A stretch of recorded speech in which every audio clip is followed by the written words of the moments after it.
Hello दोस्तों, कैसे हो? उम्मीद करता हूँ स्वस्थ होंगे, मस्त होंगे और अपने काम में व्यस्त होंगे और तैयारी में जबरदस्त तरीके से लगे होंगे। तो हम करंट अफेयर्स में आगे बढ़ते हैं। दृष्टि में जम्मू और कश्मीर में पहली बार लिथियम की खोज की गई। 9 फरवरी 2023 को भारतीय भूवैज्ञानिक सर्वेक्षण ने जम्मू एवं कश्मीर में पहली बार लिथियम की खोज से संबंधित रिपोर्ट प्रस्तुत की। लिथियम की यह खोज जम्मू कश्मीर के जो रिहायशी जिले सलाल हैमाना क्षेत्र में की गई। इस रिपोर्ट के अनुसार जम्मू कश्मीर के इस क्षेत्र में कुल 5.9 मिलियन टन लिथियम के अनुमानित संसाधन हैं। जम्मू और कश्मीर में 5.9 मिलियन टन लिथियम संसाधन की घोषणा की गई। वह अभी अनुमानित है तथा यह जांच के प्रारंभिक चरण यानी G3 में आता है। लिथियम का सबसे महत्वपूर्ण उपयोग है mobile phone, laptop, digital camera, electronic वाहनों के रिचार्जेबल जो बैटरी के निर्माण में होता है। यानी कि हृदय के जो पेसमेकर, खिलौने और घड़ियों आदि गैर रिचार्जेबल नॉन रिचार्जेबल बैटरियों के निर्माण में भी लिथियम का प्रयोग किया जाता है। कुछ महत्वपूर्ण लिथियम युक्त खनिज हैं। कौन से हैं? स्पोडुमीन, पेटालाइट, लेपिडोलाइट, एम्बडाएगोनाइट। यानी कि यूएस जियोलॉजिकल सर्वे की नवीनतम जो रिपोर्ट के अनुसार विश्व का सबसे जो ज्ञात लिथियम भंडार जो है वो चिली के पास है, जो कितना 9.6 मिलियन मीट्रिक टन है। भारत का पहला लिथियम सेल निर्माण संयंत्र भारत के पहली लिथियम सेल निर्माण सुविधा को आंध्र प्रदेश के तिरुपति में स्थापित किया गया है। संयंत्र की स्थापित क्षमता 270 मेगावाट है और यह प्रतिदिन यानी कि 10 एम्पियर हावर यानी क्षमता के हिसाब से 20,000 सेल का उत्पादन कर सकती है। 1008वीं भारतीय विज्ञान कांग्रेस 108वीं भारतीय विज्ञान कांग्रेस का आयोजन 3 से 7 जनवरी 2023 के मध्य राष्ट्र संत तुकडोजी महाराज नागपुर विश्वविद्यालय यानी कि नागपुर महाराष्ट्र में किया गया है। 108वीं भारतीय विज्ञान केंद्र का जो केंद्रीय विषय था वो महिला सशक्तिकरण सहित सतत विकास के लिए विज्ञान और प्रौद्योगिकी यानी कि science and technology for sustainable development with women empowerment. 108वीं भारतीय विकास कांग्रेस की जो अध्यक्षता डॉक्टर विजय लक्ष्मी सक्सेना ने की। किसने की? भारतीय जो विज्ञान कांग्रेस की डॉक्टर विजय लक्ष्मी सक्सेना ने इसकी अध्यक्षता की। इजरायली क्रिस्टल वैज्ञानिक यानी कि अदा यूनाथ एकमात्र ऐसी नोबेल पुरस्कार विजेता वैज्ञानिक थी जिन्होंने 108वीं भारतीय विज्ञान कांग्रेस में भाग लिया। यानी कि देख लो, इजराइल की जो क्रिस्टल वैज्ञानिक हैं अदा यूनाथ, इन्होंने इस 108वीं भारतीय विज्ञान में भाग लिया है। भाई ये इम्पोर्टेंट पॉइंट है। उल्लेखनीय है कि यदा यूनाक को वर्ष 2009 में भारतीय मूल के वेंकट रमण रामकृष्ण एवं थॉमस ए स्टीटी के साथ संयुक्त रूप से रसायन विज्ञान का नोबेल पुरस्कार प्राप्त हुआ था। यदा यूनाथ नोबेल पुरस्कार जीतने वाली पहली इजरायली महिला हैं। यानी कि इजरायली किसी ऐसी महिला हैं जो जिन्होंने ये पुरस्कार जीता है। 108वीं भारतीय विज्ञान कांग्रेस की तकनीकी सत्रों को 14 वर्षों में बांटा गया है। यानी कि इन 14 वर्गों के अतिरिक्त 10वीं महिला विज्ञान कांग्रेस यानी कि किसान विज्ञान कांग्रेस, बाल विज्ञान कांग्रेस, जनजाति विज्ञान कांग्रेस तथा 14वें विज्ञान संचारक सम्मेलन यानी 14 साइंस कम्युनिकेशन मीट का भी आयोजन किया गया। इसके साथ जनजाति विज्ञान कांग्रेस का आयोजन पहली बार किया गया। तो ये इम्पोर्टेंट पॉइंट बन जाता है कि किस विज्ञान का पहली बार, तो जनजाति विज्ञान कांग्रेस का पहली बार आयोजन किया गया। किसान विज्ञान कांग्रेस के उद्घाटन समारोह के दौरान मुख्य अतिथि के रूप में पद्मश्री राहीबाई सोमा पोपेरे उपस्थित रही, जिन्हें देश भर में बीज माता यानी मदर ऑफ सीड्स के रूप में जाना जाता है। भारत की पहली हरित हाइड्रोजन मिश्रण परियोजना 3 जनवरी 2023 को भारत द्वारा पहली हरित हाइड्रोजन मिश्रण परियोजना यानी first green hydrogen blending project की शुरुआत की गई। इस परियोजना की शुरुआत गुजरात के सूरत में की गई है। यह परियोजना एनटीपीसी तथा गुजरात के गैस लिमिटेड का संयुक्त प्रयास है। यानी कि इस परियोजना में पीएनजी यानी कि पाइप्ड नेचुरल गैस के नेटवर्क में हरित हाइड्रोजन का मिश्रण किया जाएगा। भारत में 2047 तक ऊर्जा स्वतंत्र होने तथा 2070 तक शून्य यानी कि नेट जीरो उत्सर्जन, नेट जीरो इमिशन प्राप्त करने का जो लक्ष्य है ना, ऊर्जा से स्वतंत्र हम 47 तक हो जाएंगे ऐसा हमारा अनुमान है, और 70 तक हम नेट जीरो उत्सर्जन करेंगे। यानी कि अगला जो हमारा टॉपिक है नैनो यूरिया यानी तरल संयंत्र का उद्घाटन कहाँ पे हुआ है? 14 फरवरी 2023 को उत्तर प्रदेश के जो आंवला और फूलपुर में इफको के नैनो यूरिया तरल संयंत्रों का उद्घाटन किया गया। इफको नैनो यूरिया नैनो प्रौद्योगिकी पर आधारित क्रांतिकारी कृषि आदान है, एग्री इनपुट है, जो पौधों को नाइट्रोजन प्रदान करता है। ठीक है, नैनो यूरिया यानी कि तरल, नैनो यूरिया जो लिक्विड में आएगा, 4% नैनो स्केल नाइट्रोजन कण होते हैं। पारंपरिक यूरिया की तुलना में जो नैनो स्केल नाइट्रोजन कणों का जो आकार होगा वो 5 नैनोमीटर 20 से 50 नैनोमीटर, जबकि जो पृष्ठ क्षेत्रफल तथा प्रति इकाई क्षेत्रफल में कणों की संख्या अधिक होती है।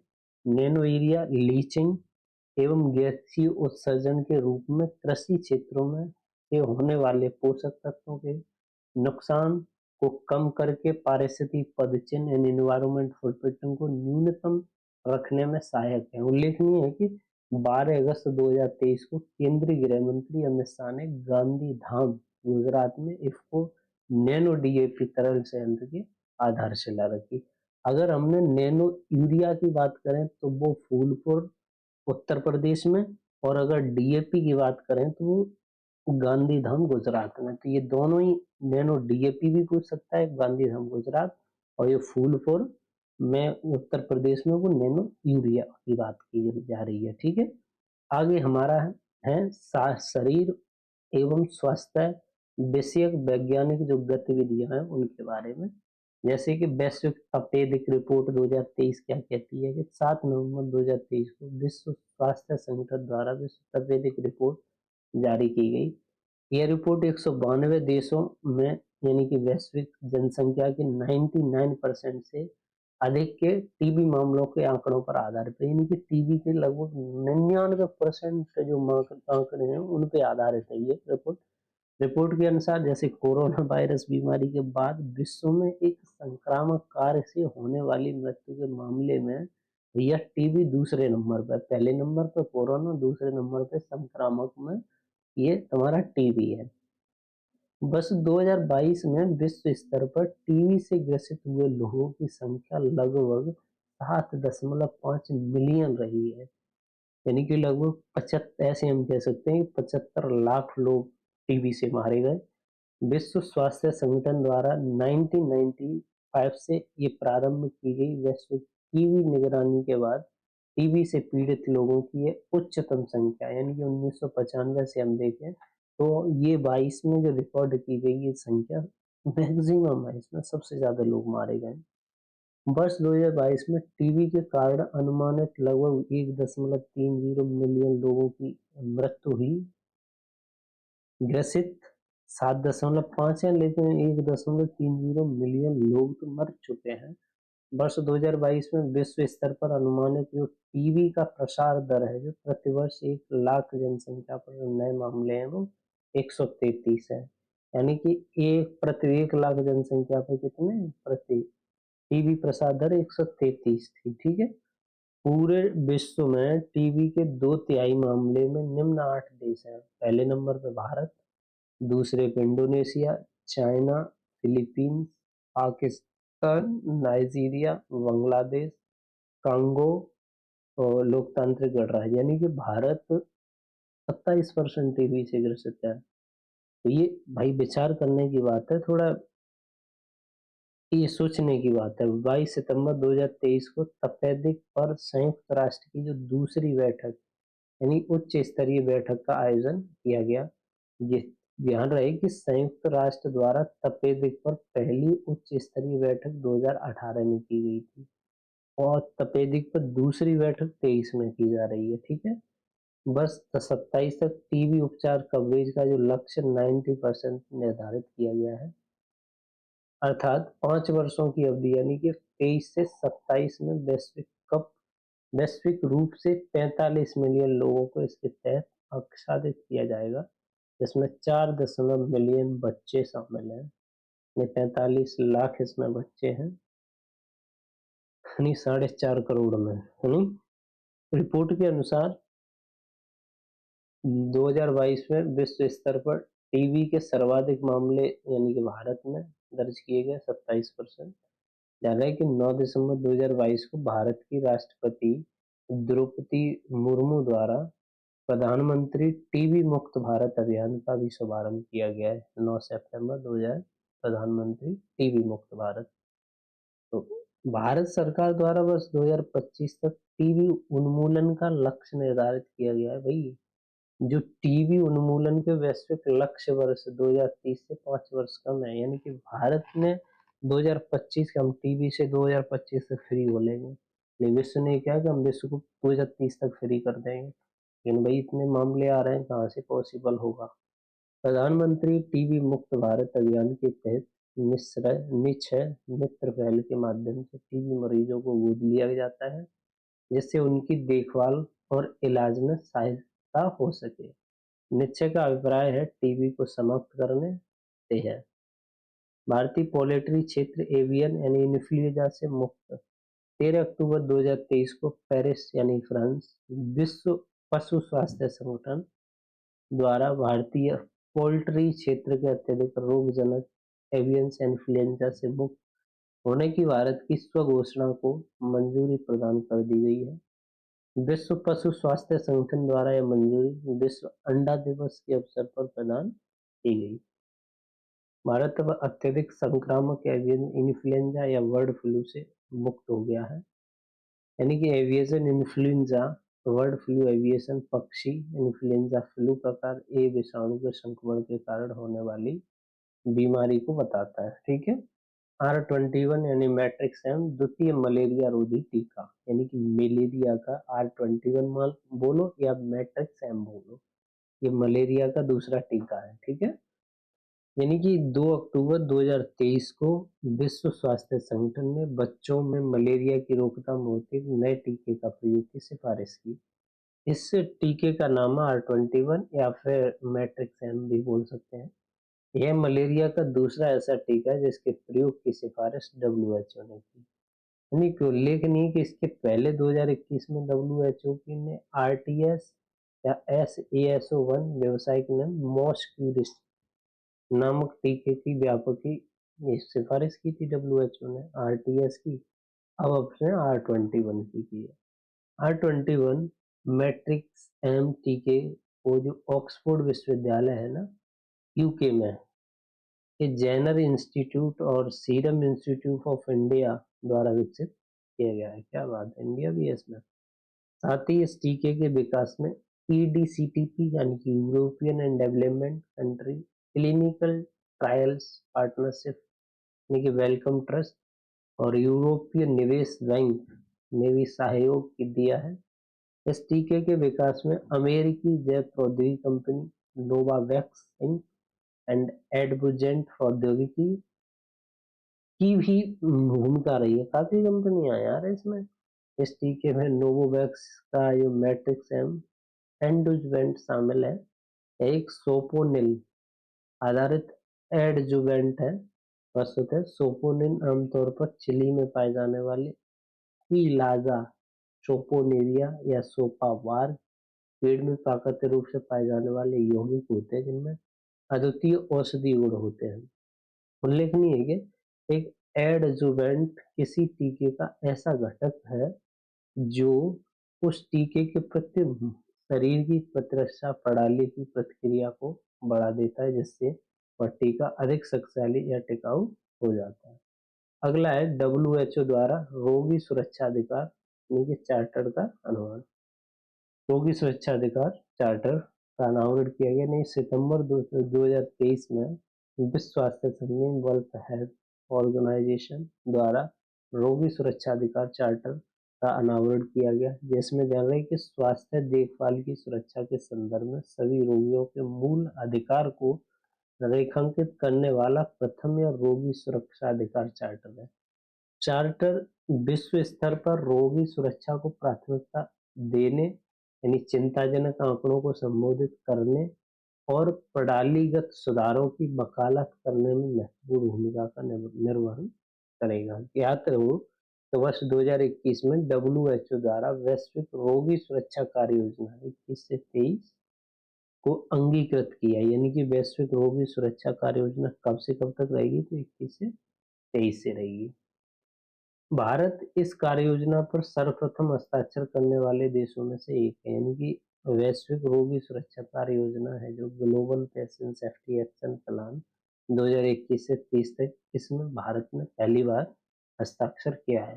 तो विश्व रोगी दिवस कब मनाया जाता है, तो विश्व रोगी सुरक्षा दिवस प्रत्येक वर्ष 17 सितंबर को मनाया जाता है। विश्व रोगी सुरक्षा दिवस 2023 की थीम है रोगी सुरक्षा के लिए रोगियों को संलग्न करना, engaging patient for patient safety.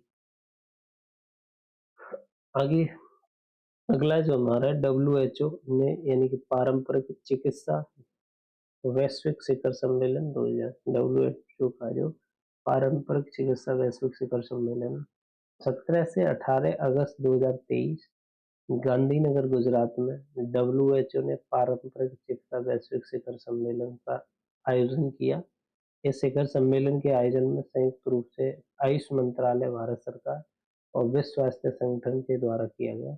G20 स्वास्थ्य मंत्रियों की बैठक के साथ इस शिखर सम्मेलन का आयोजन किया गया, कहाँ पे, गुजरात के गांधीनगर में। इस शिखर सम्मेलन का जो केंद्रीय विषय था सभी के लिए स्वस्थ एवं कल्याण की ओर, towards health and wellbeing for all. प्रथम WHO पारंपरिक चिकित्सा वैश्विक शिखर सम्मेलन 2023 के बाद उसके परिणामों को रेखांकित करते हुए गुजरात घोषणा पत्र जारी किया गया। ध्यान रहे कि पारंपरिक औषधि चिकित्सा के प्रकारों में एक्सपंचर यानी हर्बल औषधियां, स्वदेशी पारंपरिक औषधि, होम्योपैथी, पारंपरिक चीनी औषधि, नेचुरोपैथी, कायरोप्रैक्टिस उपचार, ऑस्टियोपैथी, आयुर्वेदिक एवं यूनानी औषधियां शामिल है। WHO पारंपरिक चिकित्सा हेतु वैश्विक केंद्र है, यानी कि 19 अप्रैल 2022 को प्रधानमंत्री नरेंद्र मोदी ने जामनगर गुजरात में WHO पारंपरिक चिकित्सा हेतु वैश्विक केंद्र WHO GCTM WHO global centre for traditional की आधारशिला रखी थी। उल्लेखनीय है WHO GCTM किसी विकासशील देश में स्थापित किया गया संयुक्त राष्ट्र का पहला और सबसे बड़ा पारंपरिक केंद्र है। अगला है जो राष्ट्रीय सिकल सेल एनीमिया उन्मूलन मिशन। 1 जुलाई 2023 को प्रधानमंत्री नरेंद्र मोदी ने मध्य प्रदेश के शहडोल जिले से राष्ट्रीय सिकल सेल एनीमिया उन्मूलन मिशन का शुभारंभ किया, यानी कि केंद्रीय बजट 23-24 में राष्ट्रीय सिकल सेल एनीमिया उन्मूलन मिशन की घोषणा की गई थी। इस मिशन के तहत 2037 तक सिकल सेल एनीमिया के उन्मूलन का लक्ष्य रखा गया है। इस मिशन के 17 उच्च केंद्रित राज्यों के साथ 278 जिलों को कार्यान्वित किया जाएगा। यह कार्यक्रम राष्ट्रीय स्वास्थ्य मिशन का हिस्सा होगा और इसका मुख्य ध्येय होगा समग्र आदिवासी अन्य उच्च प्रबलता वाले क्षेत्रों में सिकल सेल एनीमिया की जनसंख्या पर आधारित स्क्रीनिंग, रोकथाम और प्रबंधन पर ध्यान केंद्रित करना। मिशन में प्रारंभ में 17 राज्यों को प्राथमिकता दी गई जहाँ सिकल सेल रोग का अधिक प्रसार है, जिनमें से जो राज्य है वो मध्य प्रदेश है, गुजरात है, महाराष्ट्र है, राजस्थान, छत्तीसगढ़, बिहार, झारखंड, पश्चिम बंगाल, उड़ीसा, तमिलनाडु, तेलंगाना, कर्नाटक, आंध्र प्रदेश, असम, उत्तराखंड, उत्तर प्रदेश और केरल है। ज्ञात है कि सिकल सेल एनीमिया की एक आनुवंशिक रोग है। यह एक माता पिता के जीन से संतान की पुश्तैनी तौर पर प्राप्त होता है। इस बीमारी से रोगी की लाल रक्त कोशिकाएं ऑक्सीजन की कमी से अर्धगोलाकार एवं सख्त हो जाती हैं, जिससे सिकल सेल का लैटिन भाषा में सिकल का अर्थ हंसिया होता है, ठीक है, सिकुड़ जाती हैं। यह सिकल सेल धमनियों में अवरोध उत्पन्न करते हैं और जिससे शरीर में हीमोग्लोबिन व रक्त की कमी होने लगती है, इसलिए इस रोग का सिकल सेल एनीमिया कहा जाता है। विश्व सिकल सेल रोग जागरूकता दिवस प्रत्येक वर्ष 19 जून को विश्व सिकल सेल रोग जागरूकता दिवस मनाया जाता है। वैलीज यानी मलेरिया मुक्त जून 2023 में विश्व स्वास्थ्य संगठन ने वैलीज को मलेरिया मुक्त घोषित किया। वैलीज पिछले 5 वर्षों में मलेरिया मुक्त प्रमाण पत्र हासिल करने वाला अमेरिकी क्षेत्र का चौथा और मध्य अमेरिका का दूसरा देश बन गया। यानी कि ध्यान रहे कि पराग्वे, अर्जेंटीना, अल सल्वाडोर 2018 में पराग्वे मुक्त हो गया था, 19 में अर्जेंटीना और अल सल्वाडोर 21 में मुक्त हो गया था मलेरिया से। इसके अतिरिक्त वैलीज 2023 में मलेरिया मुक्त प्रमाण पत्र बनने वाला यह तीसरा देश बना। इसके साथ ही विदित हो मार्च 2023 में डब्ल्यूएच द्वारा अजरबैजान और तजाकिस्तान को भी मलेरिया घोषित, यानी कि मार्च में एक वैली है, दूसरा अजरबैजान और तजाकिस्तान को भी मलेरिया मुक्त घोषित किया। विश्व मलेरिया रिपोर्ट 2023 और भारत यानी कि 30 नवंबर 2023 को डब्ल्यूएचओ द्वारा विश्व मलेरिया रिपोर्ट जारी की। रिपोर्ट के अनुसार 22 में वैश्विक स्तर पर 249 मिलियन मलेरिया के मामले दर्ज किए। इसके अतिरिक्त 2022 में वैश्विक स्तर पर लगभग 6,08,000 लोगों की मलेरिया से मृत्यु हुई थी। WMR यानी विश्व मलेरिया रिपोर्ट 2022 के अनुसार दक्षिण पूर्वी एशिया में मलेरिया के कुल मामले भारत में 66% के लिए जिम्मेदार है। ठीक है, दक्षिण पूर्व एशिया में अगर देखें तो भारत में सबसे ज्यादा है। WHO अंतर्राष्ट्रीय रोगाणु निगरानी नेटवर्क 20 मई 2023 को विश्व स्वास्थ्य संगठन ने अंतर्राष्ट्रीय रोगाणु निगरानी नेटवर्क को लॉन्च किया। इसका उद्देश्य रोगाणु जीनोमिक्स की शक्ति के माध्यम से संक्रामक रोग खतरों से लोगों की रक्षा करना। ज्ञात है कि रोगाणु जीनोमिक्स के तहत विषाणुओं, जीवाणु, अन्य रोगजनक जीवों के आनुवंशिक कोड का विश्लेषण किया जाता है। IPSN का जो सचिवालय WHO for pandemic and epidemic intelligence में स्थित है। यह वैश्विक नेटवर्क कोविड-19 जैसे संक्रामक रोगों के खतरे का तेजी से पता लगाने और उसके प्रसार को रोकने हेतु जानकारी साझा करने में मदद करेगा। वन वर्ल्ड टीबी समिट 2023 24 मार्च 2023 को प्रधानमंत्री नरेंद्र मोदी ने वन वर्ल्ड टीबी समिट 2023 का वाराणसी में उद्घाटन किया। One world TB summit Varanasi में प्रधानमंत्री ने वार्षिक भारत टीबी रिपोर्ट का भी विमोचन किया। प्रधानमंत्री ने तपेदिक के बारे में जागरूकता बढ़ाने के लिए जो 2.5 लाख से अधिक ग्राम पंचायतों को सहयोग को लाभ पहुंचाने के लिए टीबी मुक्त पंचायत पहल को भी प्रारंभ किया। आगे अद्यतन पर्यावरण विज्ञान के तहत हम देख लेते हैं क्या क्या है। यानी कि नीलगिरी तहर परियोजना अक्टूबर 2023 के तमिलनाडु के मुख्यमंत्री M.K. स्टालिन ने नीलगिरी तहर परियोजना लॉन्च की। ज्ञात रहे कि 28 दिसंबर 2022 को तमिलनाडु में अपने राजकीय पशु यानी कि नीलगिरी तहर के संरक्षण हेतु नीलगिरी तहर परियोजना को मंजूरी दी गई। यह भारत में इस प्रकार की पहली योजना है, तो ये इम्पोर्टेंट हो जाती है। जब पहली है नीलगिरी परियोजना तो ये इम्पोर्टेंट है। इस परियोजना का 5 वर्षों यानी कि 22 से 27 की अवधि हेतु लागू किया गया है। नीलगिरी तहर के संरक्षण की आवश्यकता के बारे में जागरूकता पैदा करने के उद्देश्य से प्रतिवर्ष 7 अक्टूबर को नीलगिरी तहर दिवस मनाया जाएगा। नीलगिरी तहर पर्वतीय क्षेत्रों में पाए जाने वाला एक खुरदार यानी कि हुफेड जानवर है। IUCN की रेड लिस्ट में से संकटग्रस्त की श्रेणी में भी रखा गया है। नीलगिरी को ठीक है भैया, कोई बात नहीं, रखा गया है तो रखे रहने दो। देश का 54वां बाघ अभ्यारण्य बना, यानी कि 20 सितंबर 2023 को मध्य प्रदेश सरकार द्वारा वीरांगना दुर्गावती बाघ अभ्यारण्य के गठन का अधिसूचना जारी की। यह बाघ अभ्यारण्य मध्य प्रदेश के सागर, दमोह और नरसिंहपुर जिलों में स्थित है। 3 जिले हैं, सागर, दमोह और नरसिंहपुर। यह देश का 54वां अभ्यारण्य है, जबकि मध्य प्रदेश में का जो 7वां, यानी कि मध्य प्रदेश में ऐसे 6 थे, ये 7वां अभ्यारण्य बन गया। अगर देश में देखे तो ये 54वां। पारिस्थितिकी, पशु वर्ग, वनस्पति एवं प्राणी विज्ञान संबंधी महत्व के कारण ये नोरादेई वन्यजीव अभ्यारण्य और वीरांगना दुर्गावती वन्यजीव अभ्यारण्य का वीरांगना दुर्गावती बाघ अभ्यारण्य के रूप में गठन किया गया है। उल्लेखनीय है कि वीरांगना दुर्गावती बाघ अभ्यारण्य आकार में मध्य प्रदेश का सबसे बड़ा बाघ अभ्यारण्य है। अब ये सबसे बड़ा बाघ अभ्यारण्य यही है। इस बाघ अभ्यारण्य में 1414 वर्ग किलोमीटर का कोर क्षेत्र और 922 कोर का मतलब आंतरिक क्षेत्र 922.102 किलोमीटर बफर क्षेत्र, यानी बफर मतलब बाहरी क्षेत्र शामिल है।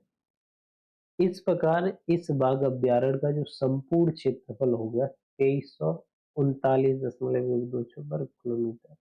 उल्लेखनीय है कि रानी दुर्गावती गोंडवाना की रानी थी और उन्हें मुगलों से गोंडवाना की रक्षा के लिए किए गए उनके योगदान हेतु याद किया जाता है।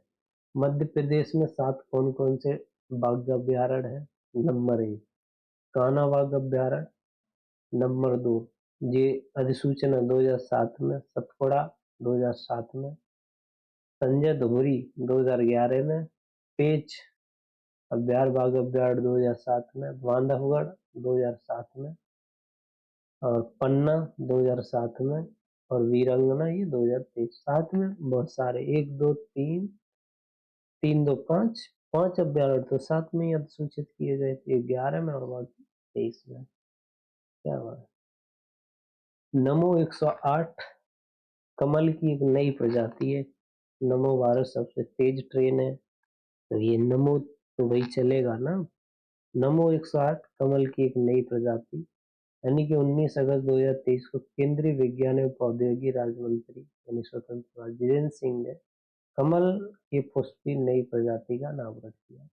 इस अवसर पर कमल अभियान यानी लोटस मिशन का भी शुभारंभ किया गया। कमल की जिस नई प्रजाति का अनावरण किया गया जिसमें से 108 पंखुड़ियां हैं, इसी कारण से इसे नमो 108 नाम दिया गया है। क्या बात है। इस पुष्प को लखनऊ स्थित CSIR राष्ट्रीय वनस्पति अनुसंधान संस्थान द्वारा विकसित किया गया है। तो CSIR वनस्पति अनुसंधान संस्थान कहाँ पे है? ये लखनऊ में है, उसने इसे विकसित किया। कमल के पुष्प की जो अन्य प्रजातियों के विपरीत यानी कि नमो 108 प्रजाति मौसमी परिस्थितियों के प्रति अधिक लक्षीली है और इसके साथ कमल की नमो 108 प्रजाति मार्च से दिसंबर तक पुष्पित होती है। कमल की अन्य प्रजातियों की तुलना में यह प्रजाति सबसे लंबे समय तक पुष्पित होती है। याद रहे कि नमो 108 प्रजाति की खोज मणिपुर में कई वर्षों पूर्व हुई थी। नमो 108 भारत में कमल की पहली ऐसी प्रजाति है जिसका जीनोम पूरी तरह से अनुक्रमित किया जा गया है। देश में अन्य हिस्सों में 108 पंखुड़ियों वाले नमो 108 पुष्पों को उगाने के लिए CSINGRI द्वारा कमल अभियान को संचालित किया गया जो लखनऊ का है। अखिल भारतीय बाघ आकलन 2022 29 जुलाई 2023 को वैश्विक बाघ दिवस के अवसर पर अखिल भारतीय बाघ आकलन के 5वें चक्र के विस्तृत प्रमाण जारी किए गए। इन परिणामों में स्टेट्स ऑफ टाइगर्स को predators and prey in India 2022 नामक रिपोर्ट में संकलित प्रस्तुत किया गया। यह रिपोर्ट केंद्रीय पर्यावरण, वन, जलवायु मंत्रालय द्वारा जारी की गई। नवीनतम रिपोर्ट के अनुसार वर्तमान में भारत में बाघों की संख्या है 3682। रिपोर्ट के अनुसार भारत में विश्व के 75% से अधिक जंगली बाघों का निवास स्थान है। उल्लेखनीय कि इसके पहले 2018 में भारत में बाघों की संख्या 2967 दर्ज की गई थी। उत्तराखंड में स्थित कार्बेट बाघ अभ्यारण्य में बाघों की संख्या सबसे अधिक है यानी कि 260 है। ताके बाद कर्नाटक स्थित बांदीपुर व्याघ्र में 150 है। कर्नाटक के नागरहोल में 141 है। ठीक है। उसके बाद बाघों में जो बाघों की संख्या 2022 में, जैसे 5 राज्य की बात करें, पहले नंबर पे मध्य प्रदेश, दूसरे पे कर्नाटक, तीसरे पे उत्तराखंड, चौथे पे महाराष्ट्र, पांचवे पे तमिलनाडु। अगला, वर्ष 2022 में उत्तर प्रदेश में बाघों की संख्या सिर्फ 205 है। प्रोजेक्ट टाइगर के 50 वर्ष पूरे हुए तो 1 अप्रैल 1973 को भारत सरकार द्वारा बाघ के संरक्षण को बढ़ावा देने के लिए प्रोजेक्ट टाइगर को लॉन्च किया था। प्रोजेक्ट टाइगर विश्व में अपनी तरह की सबसे बड़ी प्रजाति संरक्षण पहल है। तो 1 अप्रैल 2023 को प्रोजेक्ट टाइगर की स्थापना के 50 वर्ष पूर्ण हो गए। यानी कि 9 अप्रैल 2023 को प्रधानमंत्री नरेंद्र मोदी मैसूरू, कर्नाटक स्थित मैसूरू विश्वविद्यालय में प्रोजेक्ट टाइगर के 50 वर्ष पूरे होने के स्मरणोत्सव कार्यक्रम का उद्घाटन किया। इंटरनेशनल बिग कैट अलायंस, 9 अप्रैल 2023 को प्रधानमंत्री नरेंद्र मोदी ने इंटरनेशनल बिग कैट अलायंस को लॉन्च किया। यह अलायंस विश्व के 7 प्रमुख बिग कैट्स यथा वाघ, शेर, तेंदुआ, तेंदुआ, प्यूमा, जगुआर और चीता के संरक्षण और सुरक्षा पर ध्यान केंद्रित करता है। बिग कैट अलायंस, ठीक है। कितने? 7 प्रमुख कैट्स। भारत में चीते का पुनर्वास, 17 सितंबर 2022 को प्रधानमंत्री नरेंद्र मोदी ने जंगली चीतों को पूर्ण राष्ट्रीय उद्यान मध्य प्रदेश में रहने के लिए मुक्त कर दिया। इन चीतों को नामीबिया से लाया गया था और इनमें से 8 चीतों को पूर्ण राष्ट्रीय उद्यान में छोड़ा गया। उनमें से 5 मादा चीते थे और 3 नर चीते शामिल थे। उल्लेखनीय कि 1952 में देश में विलुप्त घोषित हो चुके चीतों की लगभग 7 दशक बाद भारतीय भूमि पर वापसी हुई है। इसी क्रम में 18 फरवरी 2023 को दक्षिण अफ्रीका से लाए गए 12 भारत चीतों को पूर्ण राष्ट्रीय उद्यान में रहने के लिए मुक्त किया गया। 8 ये नामीबिया से लाए, 12 हमने दक्षिण अफ्रीका से लाए। जो 2022 में आए थे, ये 2023 में। यहाँ तक कि चीतों का भारत में पुनर्वास प्रोजेक्ट चीता के तत्वाधान में संभव हुआ है, जो कि विशाल जंगली मांसाहारी जानवर के अंतर महाद्वीपीय स्थानांतरण की विश्व की प्रथम परियोजना। उल्लेखनीय कि चीते की उपप्रजाति जो भारत में विलुप्त हो गई थी, एशियाई चीता, यानी वैज्ञानिक नाम था एशिनोनिक्स जुबेटस बेनेटिक्स है। जबकि वह प्रजाति जिसे नामीबिया से भारत लाकर बसाया गया अफ्रीका चीता, वह अफ्रीकी चीता है। हमें एशियाई चीता था हमारे, ये अफ्रीकी चीते हैं। एशिनोनाइक्स जुबेटस। दक्षिणी अफ्रीका एवं नामीबिया से लाए गए कुल 20 चीतों में से अब तक 6 वयस्क चीतों की मौत हो चुकी है। इन 20 में से 6 मर गए, 14 ही बचे हुए हैं। चीता परियोजना संचालन समिति 26 मई 2023 को 11 सदस्यीय चीता परियोजना संचालन समिति का गठन किया गया, जिसमें राजेश गोपाल महासचिव, ग्लोबल टाइगर फोरम के समिति के अध्यक्ष हैं। इस समिति मध्य प्रदेश वन विभाग और राष्ट्रीय बाघ संरक्षण प्राधिकरण को चीते के पुनर्वास की समीक्षा, प्रगति, निगरानी और परामर्श हेतु उत्तरदायी है। महेंद्रगिरी पहाड़ी जैव विविधता विरासत स्थल है। महेंद्रगिरी जैव विविधता सबसे ज्यादा कहीं है तो महेंद्रगिरी पहाड़ी में। 20 मार्च 2023 को उड़ीसा सरकार द्वारा गंधमर्धन पहाड़ी को जैव विविधता विरासत स्थल घोषित किया। यह उड़ीसा का तीसरा जैव विविधता स्थल है। याद रहे कि इससे पहले 25 नवंबर 2022 को उड़ीसा सरकार ने अधिसूचना के माध्यम से महेंद्रगिरी पहाड़ी को भी जैव विविधता विरासत स्थल घोषित किया और उड़ीसा द्वितीय जैव विविधता विरासत स्थल है। मदसरू उड़ीसा का प्रथम जैव विविधता विरासत स्थल है।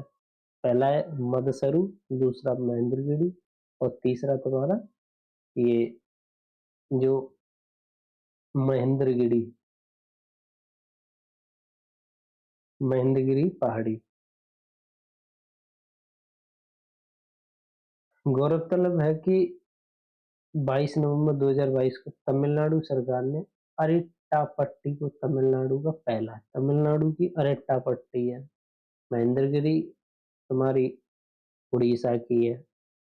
ठीक है। राष्ट्रीय जैव विविधता प्राधिकरण के अनुसार वर्तमान में भारत में 44 जैव विविधता विरासत है, कितनी 44। भारत का पहला जैव विविधता विरासत स्थल नल्लूर टेमुरिंड ग्रोवा यानी बंगलुरु कर्नाटक का है। पश्चिम बंगाल में सर्वाधिक जैव विविधता विरासत स्थल है। उत्तर प्रदेश में जैव विविधता विरासत स्थल की संख्या 1 है, जबकि मध्य प्रदेश में इसकी संख्या 3 है। वहीं बिहार में कोई जीवित विविधता स्थल नहीं है, हमें कोई जीवित विविधता स्थल नहीं। भारत के 75 रामसर स्थल। 13 अगस्त 2022 के केंद्रीय पर्यावरण वन जलवायु परिवर्तन मंत्रालय द्वारा जारी विज्ञप्ति के अनुसार भारत की 11 नई आर्द्रभूमियों को रामसर स्थलों की सूची में शामिल किया गया। इस प्रकार भारत की स्वतंत्रता के 75वें वर्ष देश में रामसर स्थलों की कुल संख्या बढ़कर 75 हो गई है। इन स्थलों के अंतर्गत कुल 13,26,677 हेक्टेयर क्षेत्र आच्छादित है। अच्छा, बात करी जाए सूची में शामिल होने की तिथि हेक्टेयर, तो ये 2022 में शामिल हुआ है। मन्नार की खाड़ी समुद्री जीव मंडल रिजर्व। दूसरा है पॉइंट कैलिमियर वन्यजीव और पक्षी अभ्यारण्य। पिचम्बरम मैग्रोव 2022, ये भी ये 19/8/2022 को, ये 8/4/2022 को। पल्लीकरनई मार्श रिजर्व कॉप फॉरेस्ट 8/4/2022 को। बेल्लोड पक्षी अभ्यारण्य 8/4/2022 को। कोथनकुलम पक्षी अभ्यारण्य 8/11/2021 को। करीली पक्षी अभ्यारण्य 8/4/2022 को। उद्यान मर्दनपुरम पक्षी अभ्यारण्य 8/4/2022 को। वेदांतंगल तमिलनाडु अभ्यारण्य 8/4/22 को। बेम्मानूर वेटलैंड कॉम्प्लेक्स 8/4/22 को। चित्राकुंडी पक्षी अभ्यारण्य, सुचिंद्रन थेरूर वेटलैंड, बुटलूर पक्षी अभ्यारण्य और कांजीरीकुलम पक्षी अभ्यारण्य। यानी कि जितने भी ये भारत में स्थित राम स्थल हैं, इनमें से किन राज्य में ये 1 2 3 4 5 6 7 8 9 10 11 12 13 14 जो रामसर साइड है वो तमिलनाडु में, 14 तमिलनाडु में। उत्तर प्रदेश में 10 है। कौन कौन सी? हैदरपुर आर्द्रभूमि, वखीरा वन्यजीव अभ्यारण्य, समसपुर पक्षी अभ्यारण्य, पार्वती अर्गा पक्षी अभ्यारण्य, समान पक्षी अभ्यारण्य, सूर सरोवर पक्षी अभ्यारण्य, सांडी पक्षी अभ्यारण्य, नवाबगंज पक्षी अभ्यारण्य और सरसई नबर झील पक्षी अभ्यारण्य। वहीं पंजाब में कितनी है? 6 है। तो ब्यास संरक्षण, हरकी झील, रोपड़, केशोपुर मियानी सामुदायिक रिजर्व और कांजली नागल वन्यजीव अभ्यारण्य। वहीं उड़ीसा में भी 6 हैं। चिल्का, सतकोसिया, भीतरकनिका, तंपारा झील, हीराकुंड और अंशुपा झील। वहीं आगे जम्मू कश्मीर में वूलर झील, हौकेरा आर्द्रभूमि, सुरिसर मानसरोवर, हाइगस संरक्षण और सालबुक आर्द्रभूमि संरक्षण। वहीं आगे अगला है गुजरात, गुजरात में 4 है। नल सरोवर, फूल झील वन्यजीव, बंदवाना आर्द्रभूमि और खिजड़िया वन्यजीव अभ्यारण्य। मध्य प्रदेश में 4 है। भोज आर्द्रभूमि, साकेत सागर, सिरपुर आर्द्रभूमि, यशवंत सागर। हिमाचल प्रदेश में 3 है। पोंग बांध झील, चंद्रताल, रेणुका आर्द्रभूमि। सबसे छोटा रेणुका आर्द्रभूमि है। ठीक है। केरल का वेम्बनाड कोल, अष्टमुडी, कास्थामकोटा झील। महाराष्ट्र में 3, नांदूर, मधुकेश्वर, लोनावला लोनार झील, ठाणे क्रीक फ्लेमिंगो अभ्यारण्य। लद्दाख में 2, तुसो मोरिरी तुसुकर आर्द्रभूमि लद्दाख। हरियाणा में 2, भिंडवास वन्यजीव अभ्यारण्य और सुल्ताननगर राष्ट्रीय उद्यान। राजस्थान में 2, सांवर झील और केवला राष्ट्रीय उद्यान। पश्चिम बंगाल में सुंदरवन आर्द्रभूमि, जो कि सबसे बड़ी आर्द्रभूमि है। एक तो ये याद रख लो, सबसे बड़ी सुंदरवन आर्द्रभूमि और सबसे छोटी ये है तुम्हारी हिमाचल प्रदेश में रेणुका आर्द्रभूमि। रेणु रेणु मतलब रीणु छोटी है, हिमाचल प्रदेश की। और सबसे बड़ा है तुम्हारा पश्चिम बंगाल की आर्द्रभूमि सुंदरवन। यहाँ आगे और भी रह गया होगा। उत्तराखंड में एक है आसमान संरक्षण, गोवा में नंदा झील है, कर्नाटक में रंगनाथन है, आंध्र प्रदेश में कोलेरू है, वहीं बिहार में अवरताल है, दीप असम में दीपोरवाल है, मणिपुर में लोकटक झील है, और मिजोरम में पाल आर्द्रभूमि, त्रिपुरा में रुद्रसागर। इस प्रकार से ये जो आर्द्रभूमि की संख्या हमारी जो 75 कंप्लीट होती है, सबसे ज्यादा जो आर्द्रभूमि है वो कहाँ पे? कर्नाटक में। कहाँ पे? कर्नाटक में। यही तो है कर्नाटक सबसे। कर्नाटक, तमिलनाडु।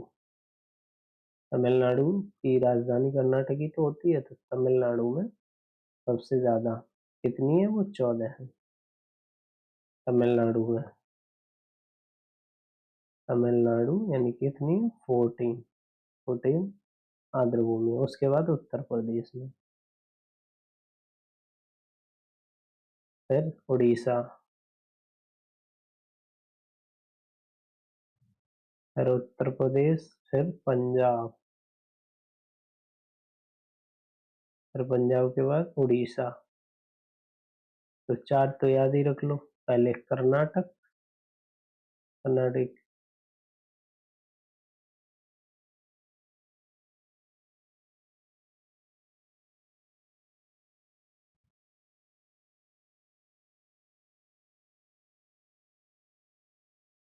तमिलनाडु, तमिलनाडु,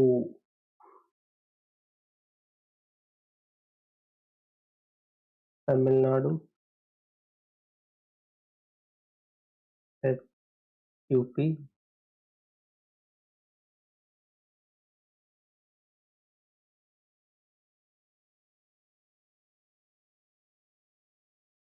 यूपी, यूपी के बाद पंजाब, पंजाब के बाद उड़ीसा, उड़ीसा।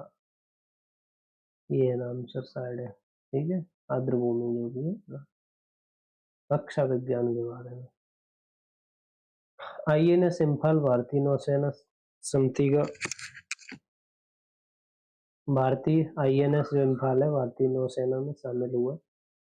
26 दिसंबर 2023 को मुंबई स्थित नौसैनिक पोतगृह में आयोजित एक समारोह में भारतीय नौसैनिक जो पोत है इम्फाल भारतीय नौसेना में शामिल किया गया। पहला ऐसा पोत है जिसका उत्तर पूर्वी किसी भी शहर के नाम पर रखा गया है। किसी भी अन्य स्वदेशी विध्वंसक पोत की तुलना में आईएनएस जो इम्फाल के निर्माण एवं परीक्षण में सबसे कम समय लगा।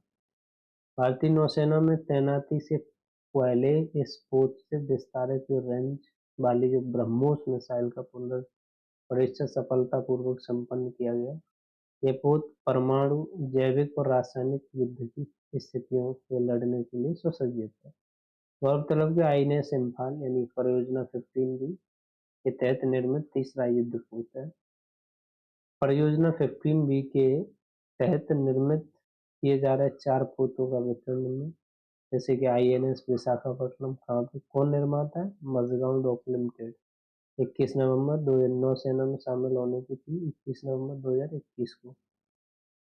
मोरमुगांव, ये भी मजगांव डॉक लिमिटेड ने एमडीएल ने किया 28 दिसंबर 2022 में।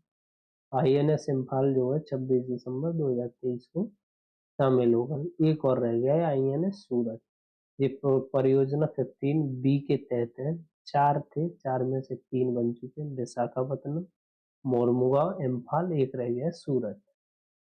P-15B के पोतों को विशाखापट्टनम श्रेणी के विध्वंसक युद्ध पोतों के नाम से जाना जाता है। वहीं आगे आईएएस ने इम्फाल को भारतीय नौसेना के इन हाउस संगठन यानी कि वॉरशिप डिजाइन ब्यूरो द्वारा डिजाइन किया गया है। यह पोत लगभग 75% स्वदेशी उपकरणों से निर्मित है।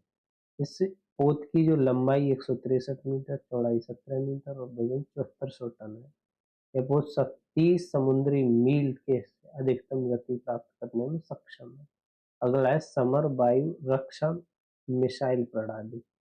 17 दिसंबर 2023 को भारतीय वायुसेना ने अस्त्र शक्ति 2023 युद्धाभ्यास के दौरान समर वायु रक्षा, समर का मतलब होता है surface to air missile assured retaliation, वायु रक्षा मिसाइल प्रणाली का सफल परीक्षण किया। इस परीक्षण की जो सूर्य लंका एयरफोर्स स्टेशन आंध्र प्रदेश में किया गया। समर कम दूरी की त्वरित प्रतिक्रिया वाली सतह से यानी सरफेस से एयर में मार करने वाली मिसाइल है। समर मिसाइल की जो मारक क्षमता है लगभग 10 से 12 किलोमीटर है, जिसका उपयोग कम उड़ान वाली हवाई लक्ष्यों के विरुद्ध किया जा सकता है। समर मिसाइल प्रणाली को लड़ाकू विमान, हेलीकॉप्टर और मानव रहित हवाई वाहनों सहित विभिन्न कम उड़ान वाले हवाई खतरों से निपटने के लिए डिजाइन किया गया है। अगली है प्रलय मिसाइल का सफल परीक्षण। 7 नवंबर 2023 को डीआरडीओ ने प्रलय मिसाइल का सफल परीक्षण किया। इसमें से परीक्षण जैसे उड़ीसा के तट एपीजे अब्दुल कलाम द्वीप पर किया गया प्रलय का। इससे पहले 22 से 23 दिसंबर 2020 इस मिसाइल के 2 परीक्षण संपन्न किए थे।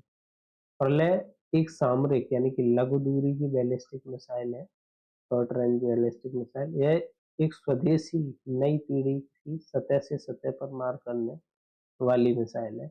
यह मिसाइल ठोस प्ररोधक रॉकेट मोटर एवं कई नई प्रौद्योगिकियों द्वारा संचालित होती है। यह मिसाइल केवल पारंपरिक युद्ध को वहन करने के लिए ही डिजाइन की गई है। इस मिसाइल की पेलोड वजन क्षमता है 500 से 1000 किलोग्राम। इस मिसाइल की जो मारक दूरी है 350 से 500 किलोमीटर है। इसे मोबाइल लॉन्चर से लॉन्च किया जा सकता है। इस मिसाइल को पृथ्वी रक्षा वाहन, ये पृथ्वी डिफेंस व्हीकल नामक एक बाह्य वायुमंडलीय इंटरसेप्टर मिसाइल के व्युत्पन्न की संज्ञा दी जा रही है। यह मिसाइल चीन के डोंगफेंग 12 तथा रूस की NK-720 इस्कैंडर मिसाइल के समतुल्य है। ये दोनों ही लघु दूरी की समृद्ध बैलिस्टिक मिसाइलें हैं। विश्व की सबसे ऊंची एयरफील्ड 12 सितंबर 2023 को रक्षा मंत्री राजनाथ ने लद्दाख स्थित न्यूमा एयरफील्ड परियोजना का शिलान्यास किया। भारतीय रक्षा मंत्री ने इस दिन सीमा सड़क सुरक्षा द्वारा पूर्ण की गई अन्य परियोजनाओं का भी उद्घाटन किया। पूर्वी लद्दाख स्थित न्यूमा एयरफील्ड 13,710 फीट की ऊंचाई पर बनाई जा रही है। और ध्यान रहे कि यह एयरफील्ड पूर्वी लद्दाख में भारत और चीन के वास्तविक नियंत्रण रेखा LAC के निकट स्थित है। यह एयरफील्ड लद्दाख समेत उत्तरी सीमा वायु सेना की क्षमता को बढ़ाएगी।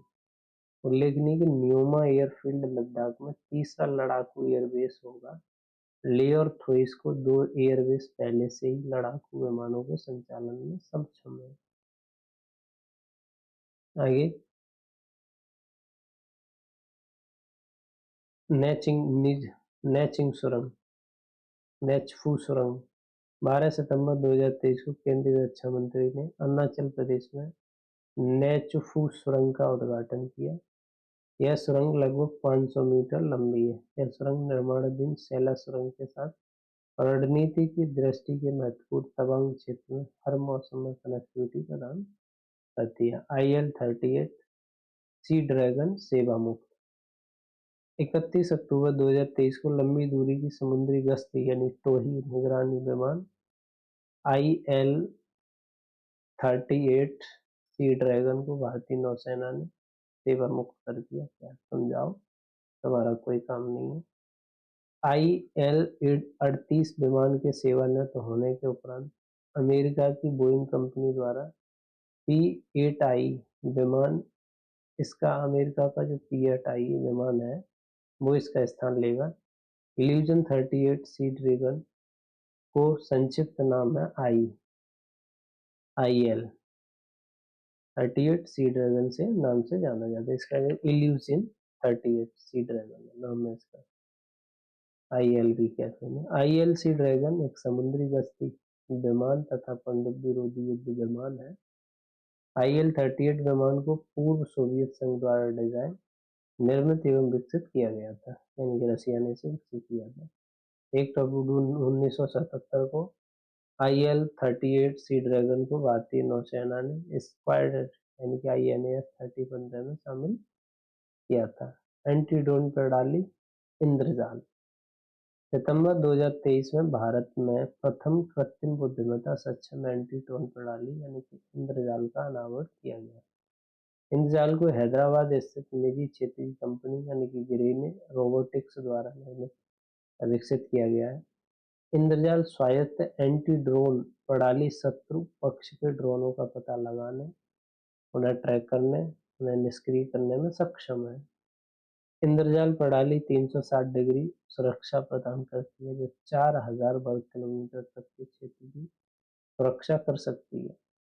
इंद्रजाल विश्व की एकमात्र स्वायत्त व्यापक क्षेत्र वाली CUAS है। इस अत्याधुनिक प्रणाली को सूक्ष्म, छोटे, बड़े और अत्यधिक बड़े ड्रोनों से सुरक्षा प्रदान करने में सक्षम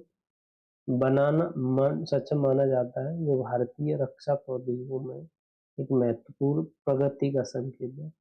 ध्यान रहे कि देश में पहली बार कृत्रिम बुद्धिमत्ता द्वारा संचालित एवं अत्याधुनिक स्वायत्त एंटी ड्रोन प्रणाली विकसित की गई है, जो न सिर्फ परमाणु प्रतिष्ठानों और तेल रिंग जैसे महत्वपूर्ण प्रतिष्ठानों की रक्षा करती है, बल्कि पूरे शहर के विस्तृत क्षेत्र की भी रक्षा करती है। अस्त्र मिसाइल का सफल परीक्षण। 23 अगस्त 2023 को भारतीय वायुसेना द्वारा पहली बार LCA तेजस लड़ाकू विमान से स्वदेशी अस्त्र मिसाइल का परीक्षण किया गया। यह परीक्षण गोवा तट पर LCA तेजस विमान से संचालित किया गया। उल्लेखनीय कि अभी तक इस मिसाइल का परीक्षण सुखोई 30 विमान से किया जाता रहा है। परीक्षण के तहत इस मिसाइल को लगभग 20,000 फीट की ऊंचाई से विमान द्वारा दागा गया। अस्त्र है दृश्य सीमा से परे, हवा से हवा में मार करने वाली मिसाइल पर है। इसे लड़ाकू विमानों पर तैनात करने के लिए निर्मित किया गया है। DRDO द्वारा विकसित अस्त्र मिसाइल मारक क्षमता लगभग 100 किलोमीटर अस्त्र की। ठीक है। प्रबल रिवॉल्वर 18 अगस्त 2023 को प्रबल नामक रिवॉल्वर को लॉन्च। भारत की पहली लंबी दूरी की रिवॉल्वर है। साथ ही ये भारत में निर्मित पहली ऐसी रिवॉल्वर है जो साइड स्विंग सिलेंडर से लैस है।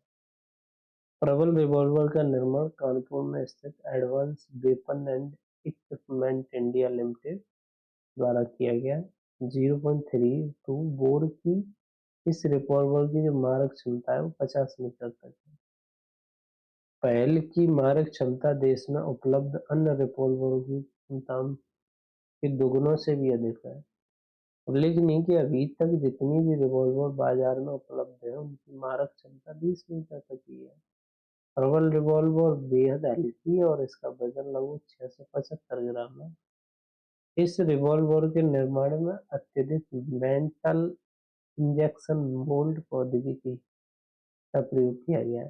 प्रोजेक्ट कुशा भारत में अपनी वायु सुरक्षा क्षमताओं को सुदृढ़ करने के लिए भारतीय वायुसेना के लिए लंबी दूरी की सतह से वायु में मार करने वाली मिसाइल प्रणालियों के विकास का कार्यक्रम प्रारंभ किया गया। इस कार्यक्रम को प्रोजेक्ट कुशा नाम दिया गया, यानी कि LRSAM long range surface to air missile DRDO द्वारा डिजाइन एवं विकसित किया जाएगी। इस प्रणाली की परिकल्पना लगभग 350 किलोमीटर की रेंज में स्थित हवाई खतरे जैसे कि स्टील्थ लड़ाकू विमानों, बैलिस्टिक एवं क्रूज मिसाइलों, मानव रहित विमानों आदि का पता लगाकर उन्हें निष्क्रिय करने उद्देश्य की गई है। इसके तहत त्रिस्तरीय वायु रक्षा प्रणाली का निर्माण किया जाएगा, जिसमें शामिल interceptor missile 150 kilometre, 250 kilometre, 350 kilometre प्रहार करने में सक्षम होगी। INS कृपाण यानी वियतनाम को सुपुर्द यानी 17 से 19 जून 2023 के मध्य वियतनाम के रक्षा मंत्री जनरल फान बॉन भारत की यात्रा पर रहे। इस दौरान भारतीय रक्षा मंत्री राजनाथ सिंह ने वियतनाम को एक सेवारत मिसाइल कॉर्वेट उपहार में देने की घोषणा की। इस मिसाइल कॉर्वेट का नाम INS कृपाण है। गौरतलब है कि भारत में पहली बार किसी मित्र देश को पूर्णतः परिचालित सेवारत युद्धपोत उपहार में दिया। ध्यान रहे कि भारत द्वारा जिन देशों का पोत उपहार में दिए गए हैं उनमें Vietnam, Myanmar, Maldives, Mauritius, Seychelles, Mozambique, Sri Lanka जैसे देश शामिल हैं। राष्ट्र के लिए 32 वर्षों की शानदार सेवा पूरी करने के बाद INS कृपाण है भारतीय नौसेना से विदाई कर दी। इसकी 2023 में वियतनाम पीपुल्स नेवी को सौंप दिया। INS कृपाण जो खुखरी श्रेणी का जो तीसरा स्वदेश निर्मित मिसाइल कॉर्वेट है। 12 जनवरी 1991 को इसे भारतीय नौसेना में शामिल किया गया था। यह युद्धपोत की लंबाई 90 मीटर, चौड़ाई 10.45 मीटर और विस्थापन जो क्षमता है 1450 टन है। सर्वेक्षण पोत संशोधन 13 जून 2023 को चेन्नई स्थित कटुपल्ली में सर्वेक्षण पोत संशोधन का जलावतरण किया गया। इसमें संशोधन भारतीय नौसेना हेतु LNT Larsen and turbo LNT के सहयोग से garden reach shipyard and engineering limited द्वारा निर्मित और 4 सर्वेक्षण पोत ब्रदर योजना का चौथा पोत है। संशोधन का अर्थ है शोधकर्ता, जो सर्वेक्षण पोत के रूप में पोत की प्राथमिकता भूमिका को दर्शाता है। परियोजना के तहत निर्मित पोत कौन कौन से हैं?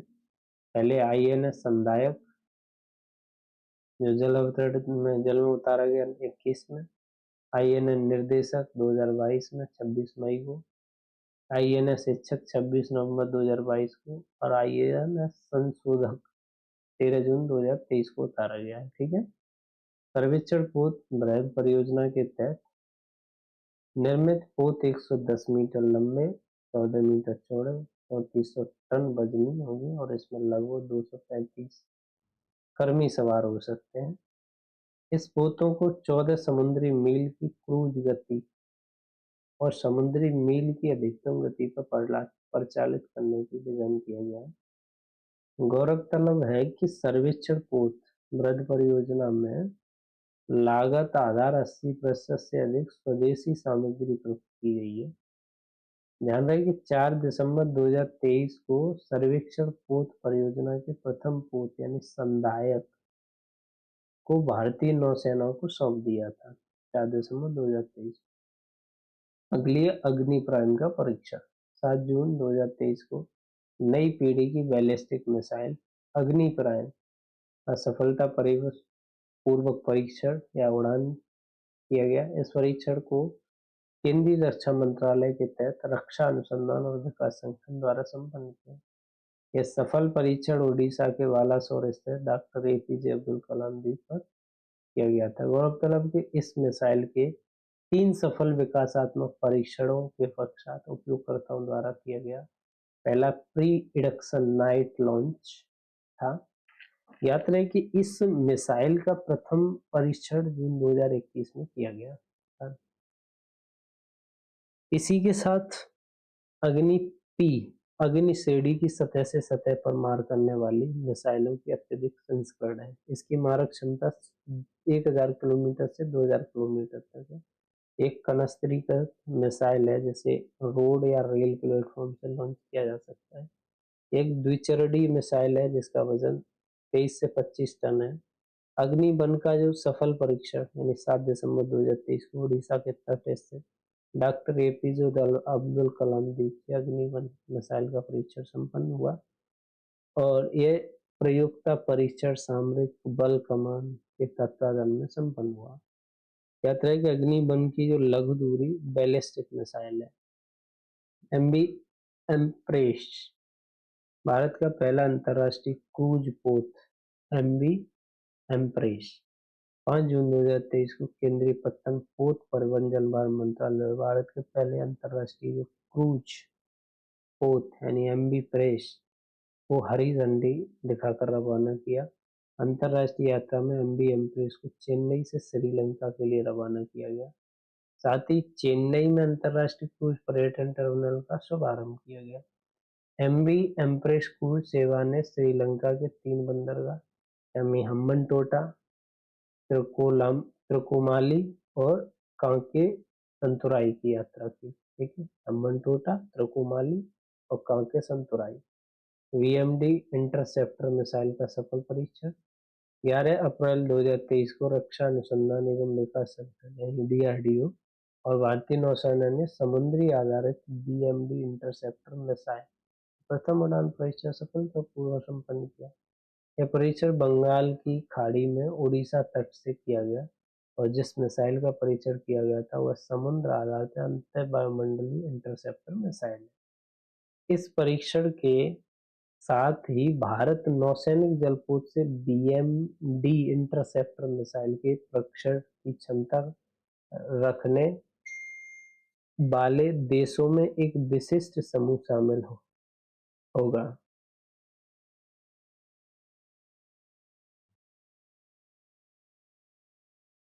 याद रहे कि भारत के बैलिस्टिक मिसाइल प्रतिस्पर्धा कार्यक्रम के चरण सेकंड के तहत दो नई एंटी बैलिस्टिक मिसाइल का विकास किया जा रहा है। ये दो नई मिसाइल कौन कौन सी हैं? AD-1 है, दूसरी AD-2 है।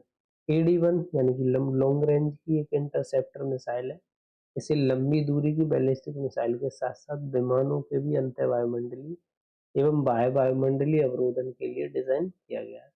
डीआरडीओ द्वारा 2 नवंबर 2022 को AD-1 मिसाइल का जो पहला उड़ान परीक्षण उड़ीसा स्थित एपीजे अब्दुल कलाम द्वीप में संपन्न किया गया। पनडुब्बी रोधी पोत यानी कि एंड्रोथ लॉन्च किया गया। 21 मार्च 2023 को भारतीय नौसेना का पनडुब्बी रोधी पोत कोलकाता यानी कि हुगली नदी में लॉन्च किया गया। केंद्र शासित प्रदेश लक्षद्वीप में स्थित एंड्रोथ द्वीप को दिए जाने वाले रणनीतिक समुद्री महत्व को दर्शाने के लिए इस पोत का नाम एंड्रोथ रखा गया। यह पोत भारतीय नौसेना के लिए messrs Garden Reach shipyard and engineers द्वारा निर्माणाधीन anti submarine warfare shallow watercraft परियोजना का दूसरा पोत है। याद है कि 29 अप्रैल 2019 को रक्षा मंत्रालय की GRSI कोलकाता के बीच 8 anti submarine warfare shallow watercraft निर्माण के लिए अनुबंध पर हस्ताक्षर किया था। अनुबंध के तहत पहले एंटी सबमरीन वॉरफेयर क्राफ्ट अड़ाला का जलावतरण 20 दिसंबर 2022 को चेन्नई तट पर किया गया था। INS एंड्रोथ तथा INS अड़ाला दोनों की लंबाई 77.6 और चौड़ाई 10.5 मीटर है। इनकी अधिकतम 25 समुद्री मील है। 900 टन की विस्थापन क्षमता है। 13 जून 2023 को 8 anti submarine warfare shallow watercraft की श्रृंखला के तीसरे पोत INS अंजदीप का जलावतरण कटुपल्ली तमिलनाडु में संपन्न हुआ, जबकि इस श्रृंखला के चौथे पोत INS अमिनी का जलावतरण 16 नवंबर 2023 को किया गया। इसी के साथ अगला यानी लक्षद्वीप स्थित अमिनी द्वीप दिए गए रणनीतिक समुद्री महत्व को दर्शाने के लिए इस पोत का जो नाम है अमिनी रखा गया। INS भागीरथी नौसेना में शामिल।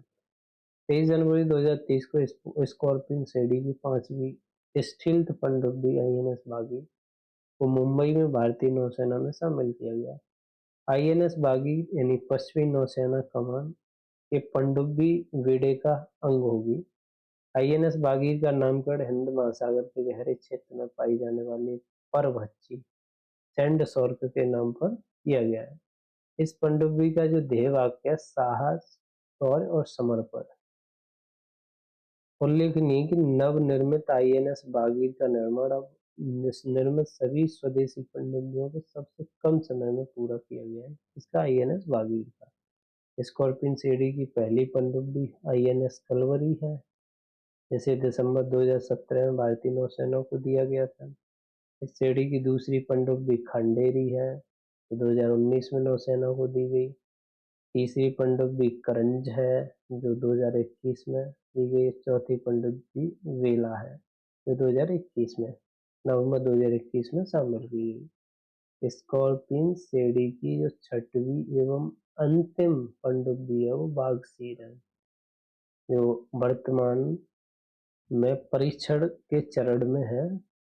इन सभी पनडुब्बियों का निर्माण मझगांव डॉक लिमिटेड मुंबई द्वारा फ्रांस के मेसर्स नेवल ग्रुप के सहयोग से प्रोजेक्ट 75 के तहत किया जा रहा है। ठीक है, लास्ट छठवीं और लास्ट INS बागसीर है। पहली कौन सी है ये भी देख लो। तो इसमें पहली जो है, पहली INS कलवरी, कलवरी पहली और बागसीर अंतनी। ठीक है, स्काई हॉक भारत का पहला 5G सक्षम ड्रोन। स्काई हॉक क्या है? भारत का पहला 5G जो सक्षम ड्रोन है। जनवरी 2023 में भारत के पहले 5G सक्षम ड्रोन यानी स्काई हॉक को लॉन्च की घोषणा की गई। इस ड्रोन का जो विकास स्टार्टअप IG ड्रोन द्वारा किया गया। इस ड्रोन के विकास में उड़ीसा के बोरला यानी संबलपुर जिला के स्थित Veer Surendra Sai university of technology के उद्यमियों की भूमिका रही है। 5G तकनीकी से लैस होने वाले के कारण स्काई होक क्षेत्र से नियंत्रित किए जाने के बजाय सीधे कमांड सेंटर से नियंत्रित किया जा सकेगा। स्काई होक ऊर्ध्वाधर उड़ान भरने, ऊर्ध्वाधर लैंड करने में सक्षम है। स्पष्ट है कि स्काई होक एक VTOL है। इसे पारंपरिक रनवे की आवश्यकता के बिना किसी भी क्षेत्र में संचालित किया जा सकता है। यह अपने साथ 10 किलोग्राम तक वजनी पेलोड ले जा सकता है तथा लगभग 5 घंटे तक लगातार उड़ान भर सकने में सक्षम है। प्रचंड हल्का लड़ाकू हेलीकॉप्टर। 30 नवंबर 2023 को केंद्र सरकार ने 97 हल्के लड़ाकू विमान यानी तेजस 156 प्रचंड हेलीकॉप्टरों सहित कुल 2.23 लाख रुपए की रक्षा परियोजनाओं के अधिग्रहण को मंजूरी प्रदान की। याद रहे कि 3 अक्टूबर 2023 को हल्के लड़ाकू हेलीकॉप्टर यानी प्रचंड को औपचारिक रूप से भारतीय वायुसेना में शामिल कर लिया गया था। LCH प्रचंड 5.8 टन श्रेणी का एक लड़ाकू हेलीकॉप्टर है। इसे हिंदुस्तान एरोनॉटिक्स लिमिटेड द्वारा डिजाइन और विकसित किया गया है। यह पहला स्वदेशी बहुउद्देशीय मल्टी रोल लड़ाकू हेलीकॉप्टर है। हेलीकॉप्टर 2 शक्ति इंजनों द्वारा संचालित है, जिसका विकास संयुक्त रूप से HAL तथा फ्रांस के सैफरन समूह द्वारा किया गया है। यह हेलीकॉप्टर 268 किलोमीटर प्रति घंटा की अधिकतम गति से उड़ान भर सकता है। INS महेंद्रगिरी का जलावतरण यानी कि INS महेंद्रगिरी को जल में उतारा गया।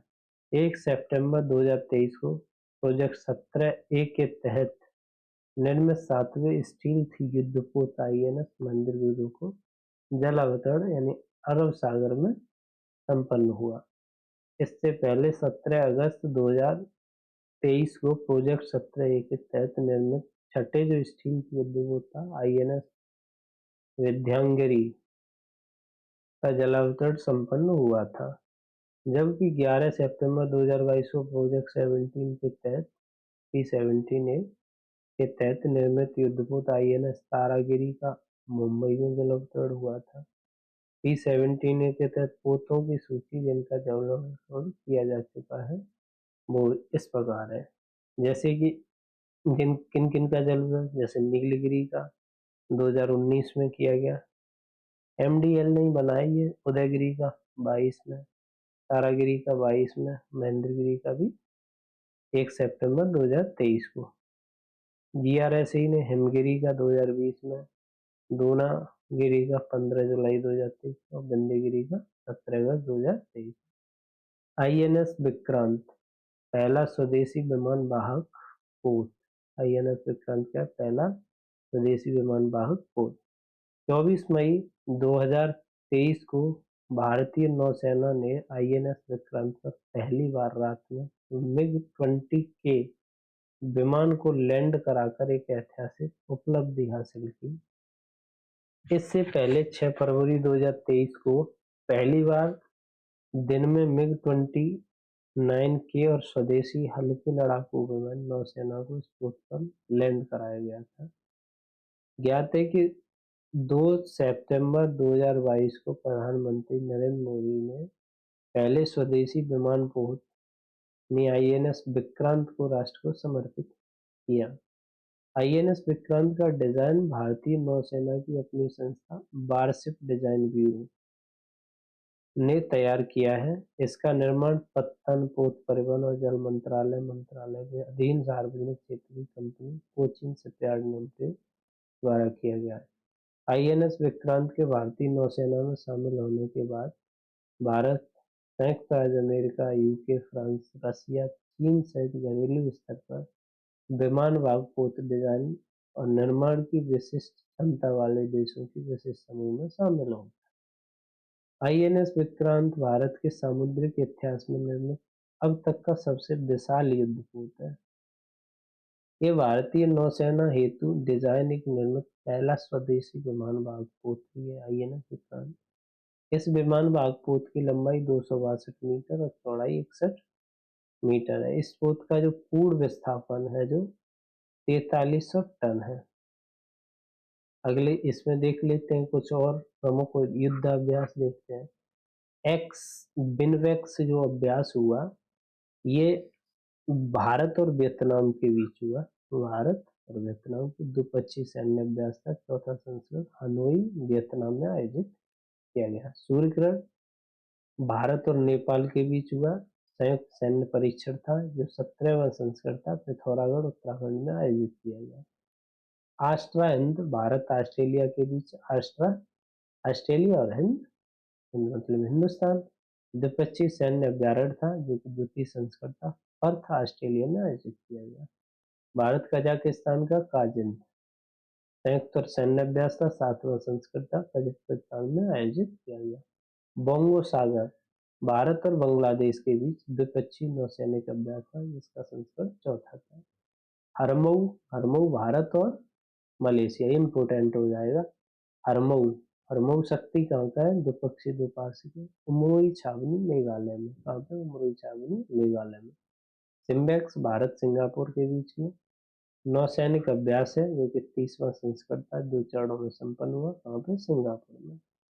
मालाबार बहुराष्ट्रीय यानी कि भारत, जापान, ऑस्ट्रेलिया और अमेरिका के बीच संपन्न हुआ समुद्री अभ्यास है जो मेजबान इसके ऑस्ट्रेलिया ने किया। भारत की तरफ से आईएनएस कोलकाता, आईएनएस सादरी और P8I समुद्री गश्ती विमान शामिल हुए। 28वां इसका संस्करण है।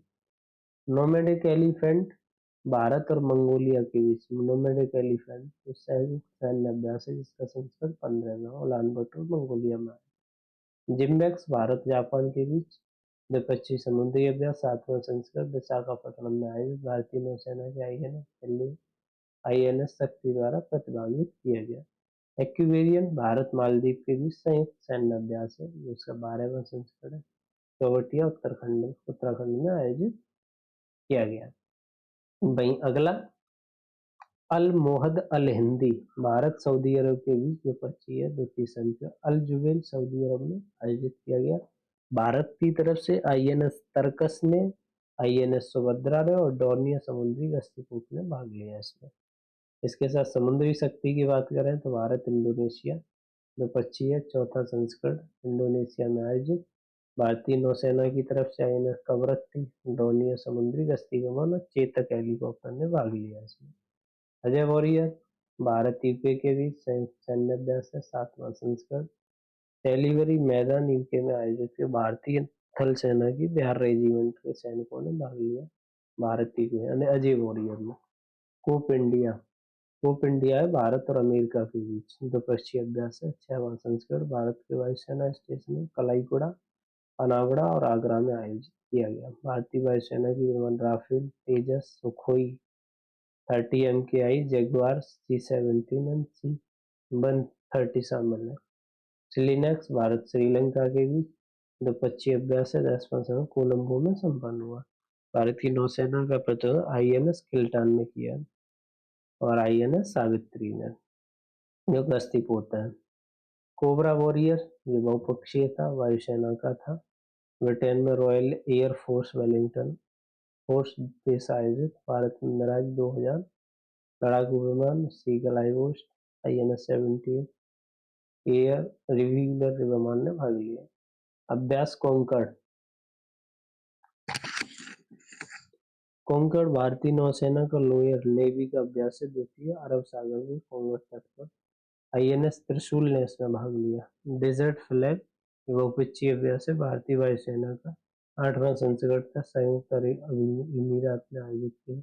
भारतीय नौसेना की होता है एलसीएस तेजस C-17 ग्लोबमास्टर थर्ड ने भाग लिया इसमें। इसी के साथ अगला कटलेस एक्सप्रेस बहुपक्षीय अभ्यारण्य समुद्री अभ्यास है। एक अन्य नाम अंतर्राष्ट्रीय समुद्री अभ्यास यानी खाड़ी क्षेत्र में आयोजित हुआ। इसमें आईएनएस त्रिकंद भारतीय नौसेना का प्रतिनिधित्व किया। बोल्ड कुरुक्षेत्र भारतीय सेना और सिंगापुर सेना के बीच में सैन्य अभ्यास है जो कि जोधपुर मिलिट्री स्टेशन में संपन्न हुआ 13 वर्षों से पहली बार 2005 में संस्करण हुआ था। ला पेरोस बहुपक्षीय अभ्यारण्य नौसैनिक अभ्यास है, आयोजन हिंद महासागर में हुआ। तीसरे संस्करण भारत की तरफ से आईएनएस साद्री आईएनएस ज्योति ने भाग लिया। फिंजरेक्स भारत और फ्रांस के बीच सैन्य अभ्यास है, तिरुवनंतपुरम केरल में आयोजित हुआ। पहला इसका संस्करण फिंजरेक्स का। धर्मगोर्जियन भारत और जापान के बीच सैन्य अभ्यास है, चौथा संस्करण जापान में आयोजित किया गया। चिनू मैत्री भारत और जापान के बीच भारतीय वायुसेना अभ्यास है, अभ्यास भारत जापान की सेना के बीच होता है और भारतीय सेना की 87 ग्लोबमास्टर और थर्ड विमान शामिल हुआ इसमें। प्रोपेक्स भारतीय नौसेना का है और नौसेना अभ्यास है, हिंद महासागर में आयोजित किया। भारतीय नौसेना का सबसे बड़ा युद्ध अभ्यास है ट्रोपैक्स। इस समग्र अभ्यास में सी विजिल और एम्फिफेक्स शामिल है। अभ्यास डस्टलिक भारत उज्बेकिस्तान का सैन्य अभ्यास है, चौथा संस्करण पिथौरागढ़ उत्तराखंड में आयोजित किया गया। वीर गार्जियन 12 से 26 जनवरी भारत और जापान के बीच संयुक्त वायु रक्षा अभ्यास है, आयोजन जापान के हयाकुन एयरबेस पर। यह दोनों देशों के बीच पहला द्विपक्षीय रक्षा अभ्यास रहा। अभ्यास एम्फेक्स भारत की जल थल वायु सेना के बीच सबसे बड़ा समन्वित अभ्यास है, आंध्र प्रदेश के काकीनाडा में पहली बार आयोजित किया गया। ठीक है, तो ये युद्ध अभ्यास 29 थे, ये समाप्त हो गए। अगला जो हमारा टॉपिक होगा वो देखिए परिदृश्य उत्तर प्रदेश परिदृश्य यानी कि यूपी स्पेशल। राजस्थान राज्य की राजनीतिक सामाजिक धार्मिक शैक्षणिक घटनाएं एवं विभिन्न मंत्रालयों की घटनाओं पर नजर। इसमें पूर्णतः बालिकाओं के लिए पहला सैनिक स्कूल। 1 जनवरी 2000 को रक्षा मंत्री राजनाथ सिंह ने उत्तर प्रदेश के मथुरा जिले स्थित वृंदावन में संबित गुरुकुलम बालिका सैनिक स्कूल का उद्घाटन किया। यह पूर्णतः बालिकाओं के लिए पहला सैनिक स्कूल संबित गुरुकुल बालिका सैनिक स्कूल वृंदावन, मथुरा जिले के वृंदावन। इस स्कूल का उद्घाटन सभी राज्यों केंद्र शासित प्रदेश में गैर सरकारी संगठनों, निजी, राज्य सरकारी विद्यालय के साथ साझेदारी में 100 सैनिक स्कूलों की स्थापना की पहल के तहत किया गया। ज्ञात है कि देश में सैनिक स्कूलों की स्थापना की परंपरा उत्तर प्रदेश से 1960 से प्रारंभ हुई, यूपी से ही शुरू हुई। प्रदेश के तत्कालीन मुख्यमंत्री डॉक्टर संपूर्णानंद ने लखनऊ में देश का पहला सैनिक स्कूल खोला था, यानी कि तब संपूर्णानंद जो मुख्यमंत्री थे उनने पहला जो सैनिक स्कूल खोला था। प्रधानमंत्री की अयोध्या यात्रा 30 दिसंबर 2023 को प्रधानमंत्री नरेंद्र मोदी ने अयोध्या का दौरा किया और इस यात्रा के दौरान उन्होंने अयोध्या एवं उसके आसपास के क्षेत्रों के विकास के लिए 11,100 करोड़ रुपए की परियोजनाओं का शिलान्यास किया। साथ ही उत्तर प्रदेश के अन्य क्षेत्रों के विकास के लिए लगभग 4600 करोड़ रुपए की परियोजनाओं की आधारशिला रखी। इस अवसर पर उन्होंने पुनर्विकसित यानी कि अयोध्या धाम जंक्शन रेलवे स्टेशन का उद्घाटन किया। साथ ही उन्होंने नई अमृत भारत ट्रेनों एवं वंदे भारत ट्रेनों को भी हरी झंडी दिखाकर रवाना किया, यानी कि जिसमें दरभंगा अयोध्या आनंद विहार टर्मिनल अमृत भारत एक्सप्रेस यानी देश की अमृत भारत की पहली पहली अमृत भारत ट्रेन भी शामिल है। प्रधानमंत्री ने नवनिर्मित अयोध्या हवाई अड्डे का भी उद्घाटन किया। इस हवाई अड्डे का नाम महर्षि वाल्मीकि अंतरराष्ट्रीय हवाई अड्डा रखा गया। अयोध्या हवाई अड्डे का और नाम महर्षि वाल्मीकि अंतरराष्ट्रीय हवाई अड्डा। नवनिर्मित श्री राम मंदिर तक पहुंच बढ़ाने के लिए प्रधानमंत्री ने अयोध्या में 4 नवनिर्मित विकसित सड़कों यानी रामपथ, भक्ति पथ, धर्म पथ और श्री राम जन्मभूमि पथ का भी उद्घाटन किया। क्या बात है, कितने पथ बना दिए भाई। अगला है काशी तमिल संगमम। 13 से 30 दिसंबर 2023 तक तमिल संगमम का आयोजन किया। 17 से 30 दिसंबर वाराणसी में किया गया। यह इस कार्यक्रम का द्वितीय संस्करण था। याद है कि पहला काशी तमिल संगम 2022 में आयोजित किया गया था। 17 दिसंबर 2023 को नमो घाट वाराणसी में इस कार्यक्रम का उद्घाटन प्रधानमंत्री नरेंद्र मोदी ने किया। इस अवसर पर प्रधानमंत्री ने थिरुकुल्लर, मडिकेलाई और अन्य उत्कृष्ट तमिल साहित्य का बहुभाषा और ब्रेल अनुवाद जारी किया। इस अवसर पर कन्याकुमारी वाराणसी तमिल संगम ट्रेन को हरी झंडी दिखाकर भी रवाना किया। इसका आयोजन केंद्रीय शिक्षा मंत्रालय द्वारा अन्य मंत्रालय यथा यानी संस्कृति, कपड़ा, रेलवे, पर्यटन और खाद्य प्रसंस्करण, सूचना और प्रसारण आदि तथा उत्तर प्रदेश सरकार के सहयोग से किया गया। इस कार्यक्रम के लिए तमिलनाडु में आईआईटी मद्रास और उत्तर प्रदेश के बनारस हिंदू विश्वविद्यालय को कार्बन एजेंसी को भी नामित किया गया। स्वरवेद महामंदिर का उद्घाटन। स्वरवेद महामंदिर 18 दिसंबर 2023 को प्रधानमंत्री मोदी ने वाराणसी में स्वरवेद महामंदिर का उद्घाटन किया। 7 मंजिला स्वर्ण मंदिर की ऊंचाई 180 फीट है। यह महामंदिर की संगमरमरी दीवारों पर स्वरवेद के 4000 दोहे लिखे गए हैं। वेद मतलब उपनिषद, रामायण, गीता, महाभारत आदि ग्रंथों के दिव्य संदेश भी इसमें चित्रों के जरिए उकेरे गए हैं। स्वरवेद महामंदिर महर्षि सदाफल देव की शिक्षाओं एवं उनके उपदेशों का प्रतीक है। महर्षि सदाफल। इस मंदिर को विश्व का सबसे बड़ा ध्यान केंद्र कहा जा रहा है। ज्ञातव्य है कि स्वरवेद एक आध्यात्मिक ग्रंथ है जो विहंगम योग संस्थान के प्रणेता संत सदाफल देव जी महाराज द्वारा लिखा गया है। अगला है लेक क्वीन क्रूज। 15 दिसंबर 2023 को मुख्यमंत्री ने गोरखपुर में स्थित रामगढ़ ताल के लेक क्वीन क्रूज का लोकार्पण किया। अत्यधिक आधुनिक सुविधाओं से युक्त यह क्रूज 2 मंजिला है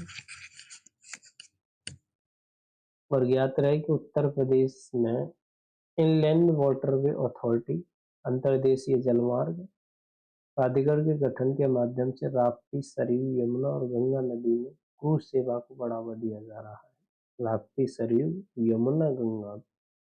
42वां रामायण मेला। 14 दिसंबर 2023 को अयोध्या में 42वें रामायण मेले का भी शुभारंभ किया गया। इस मेले का समापन 19 दिसंबर 2023 को हुआ। उत्तर प्रदेश सरकार और रामायण मेला समिति के सहयोग से प्रतिवर्ष इस मेले का आयोजन किया जाता है। अयोध्या में रामायण मेला की शुरुआत वर्ष 1922 में तत्कालीन मुख्यमंत्री श्रीपत मिश्र ने की थी। इसने की श्रीपत मिश्र ने 1982। रामायण क्रूज सेवा।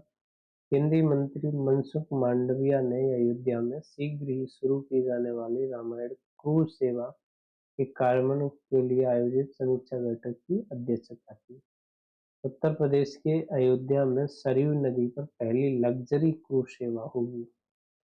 उत्तर प्रदेश अंतर्देशीय जलमार्ग प्राधिकरण। नवंबर 2023 में उत्तर प्रदेश विधानसभा द्वारा उत्तर प्रदेश अंतर्देशीय जलमार्ग प्राधिकरण विधेयक 2023 को पारित कर दिया। इसका उद्देश्य उत्तर प्रदेश की अंतर्देशीय जलमार्ग प्राधिकरण का गठन करना।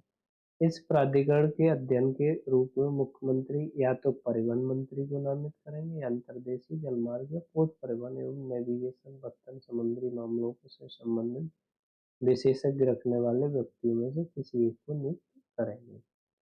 याद रहे कि उत्तर प्रदेश में गंगा, यमुना और अन्य प्रमुख नदियों में 11 राष्ट्रीय जलमार्ग स्थित हैं। पहला दूरसंचार उत्कृष्टता केंद्र उत्तर प्रदेश के सहारनपुर में दूरसंचार उत्कृष्टता केंद्र की स्थापना की गई। यह देश का पहला ऐसा केंद्र होगा। यह केंद्र सहारनपुर स्थित IIT रुड़की के परिसर में स्थापित किया गया है। यह केंद्र 5G को कृत्रिम बुद्धिमत्ता आर्टिफिशियल इंटेलिजेंस से संबद्ध करने और 6G को लॉन्च करने पर शोध संचालित करेगा। जीआई टैग के संदर्भ में उत्तर प्रदेश का दूसरा स्थान।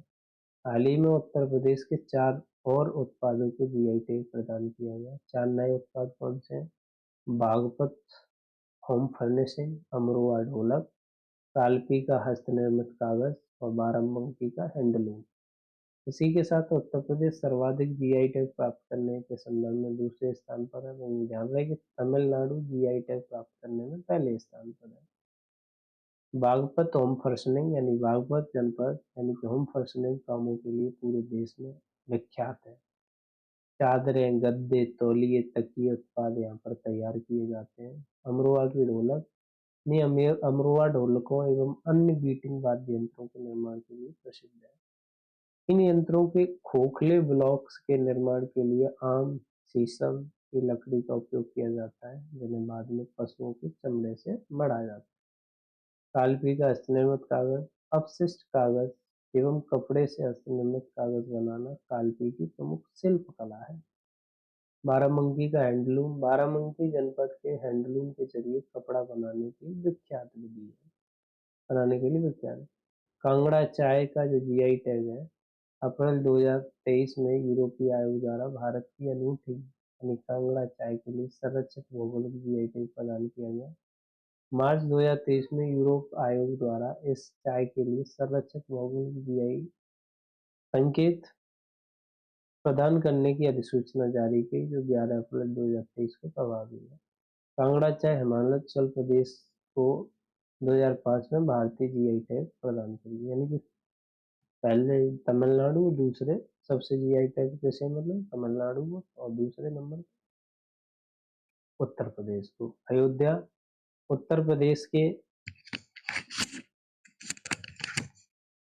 उत्तर प्रदेश के इस जिले में राम की पेड़ी के विभिन्न घाटों पर दीपोत्सव 2023 के अवसर पर 22,23,000 दीप प्रज्वलित कर गिनीज वर्ल्ड ऑफ रिकॉर्ड में एक नया कीर्तिमान स्थापित किया 11 नवंबर 2023। इस जिले में भारतीय मंदिर वास्तुकला संग्रहालय की स्थापना की जाएगी। अयोध्या शोध संस्थान 1986 को विस्तारित देते हुए अंतर्राष्ट्रीय अयोध्या रामायण एवं वैदिक शोध संस्थान के रूप में विकसित करने का निर्णय लिया गया।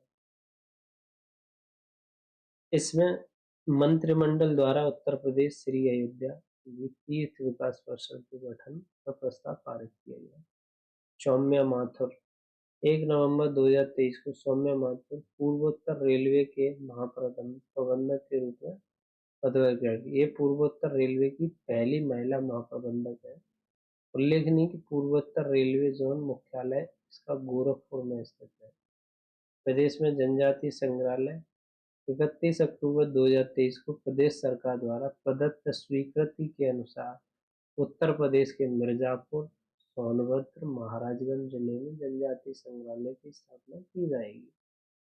मिर्जापुर के अतरैला, पांडेग्राम, सोनभद्र के ग्राम मारकुंडी और महाराजगंज के कुसरेवा ग्राम में संग्रहालय स्थापित किए जाएंगे। 3 नए राज्य विश्वविद्यालय 31 अक्टूबर 2023 को उत्तर प्रदेश सरकार ने उत्तर प्रदेश राज्य विश्वविद्यालय अधिनियम के 1973 में संशोधन किए जाने की अनुमति प्रदान की, यानी प्रस्तावित संशोधन के माध्यम से राज्य में 3 नए विश्वविद्यालय की स्थापना की जाएगी। गोंडा में मां पाटेश्वरी देवी राज्य विश्वविद्यालय, मिर्जापुर में मां विंध्यवासिनी राज्य विश्वविद्यालय, मुरादाबाद में उत्तर प्रदेश राष्ट्रीय विश्वविद्यालय की स्थापना की जाएगी। इसके अतिरिक्त उत्तर प्रदेश के निजी विश्वविद्यालय अधिनियम 2019 में संशोधन किए जाने की स्वीकृति प्रदान की गई। इस संशोधन के माध्यम से मथुरा में SKS अंतर्राष्ट्रीय विश्वविद्यालय भी स्थापित किया जाएगा। 4 निजी विश्वविद्यालय कौन कौन से? 10 नवंबर 2023 को मुख्य सचिव दुर्गा शंकर मिश्र की अध्यक्षता में गठित एक उच्च स्तरीय समिति ने प्रदेश में 4 नए विश्वविद्यालय की स्थापना को मंजूरी दी। वो कौन कौन से हैं? केडी विश्वविद्यालय मथुरा, गांधी विश्वविद्यालय झांसी, अजय कुमार गर्ग विश्वविद्यालय गाजियाबाद और चंडीगढ़ विश्वविद्यालय उन्नाव। लखनऊ के बारे में देखो, उत्तर प्रदेश के मुख्यमंत्री योगी आदित्यनाथ द्वारा राज्य की इस राजधानी शहर नौसेना सौर संग्रहालय निर्माण कार्य परियोजना का भूमि पूजन और शिलान्यास किया गया 21 अक्टूबर 2023 को। यह संग्रहालय आदि गंगा गोमती नदी के तट पर बनाया गया है। नौसेना सौर संग्रहालय निर्माण। आईएनएस गोमती इस संग्रहालय का हिस्सा होगा। वहीं